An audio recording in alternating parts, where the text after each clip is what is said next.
Welcome to the Numerology and Astrology for December 22nd, 2021. If you add all those numbers together, you get the number 12.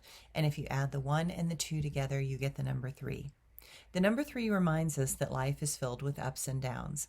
The mind becomes strained when it cannot seem to control the reality. Some minds love the devil may care attitude of this number, but others can feel as if the world is working against them.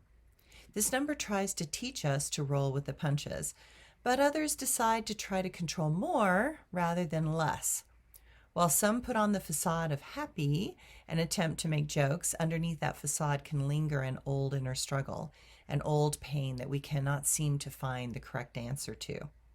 That is because this number is really about learning to understand and accept the person that is within. Today we are learning that control is less important than what we previously thought. It helps us to find humor in situations and our own drama. Try to not be so hard on ourselves. Love is truthfulness. Love offers the hard lessons and then learns to patiently wait for the moment when egos begin to crack. This number teaches that external pressures are to learn better strategies and patterns that promote healthy choices and actions. And my astrology today.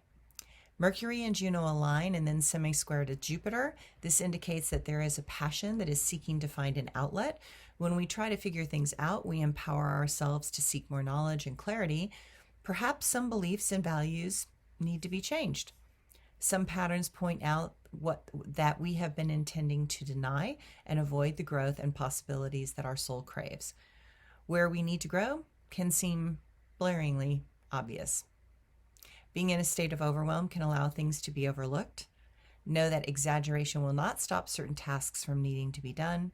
Expect some things to seem overwhelming. Place your focus on the determination of the Leo moon to help you find your way through. Optimism is helpful in such times, and a smile will go a long way. My quote for today: when we find the courage, we begin to try. We try to open and discover we can fly. And my blog for today. Well, we had an earthquake yesterday afternoon, which was Monday afternoon. I was upstairs on the bed reading when the bed started to shake, rattle, and then roll. My husband was downstairs and I said, "Wow, honey, you are rocking my world." And he said, "I hope so." While the earthquake continued, I said, "It's an earthquake." And his response was that he wasn't feeling anything. And I said, "Look up at the chandeliers." And sure enough, they were rocking. It lasted about 20-25 seconds on the second floor. After we checked the internet, we discovered that the culprits are those three tectonic plates that connect out in the ocean south of Eureka. The quake was about 80 miles from us, but we felt it very strongly here. While my husband felt it far less on the first floor, it was rolling on the second floor. This earthquake was similar to the one that happened years ago around January 14th, 2010. I was in our cabin and it sounded like an elk was getting on the roof and the walls were waving, and I was not sure what was happening. And when it calmed down, I went to find my husband and he was on the second floor of the house and he said, "Wow, that was a big one. Did you feel that?"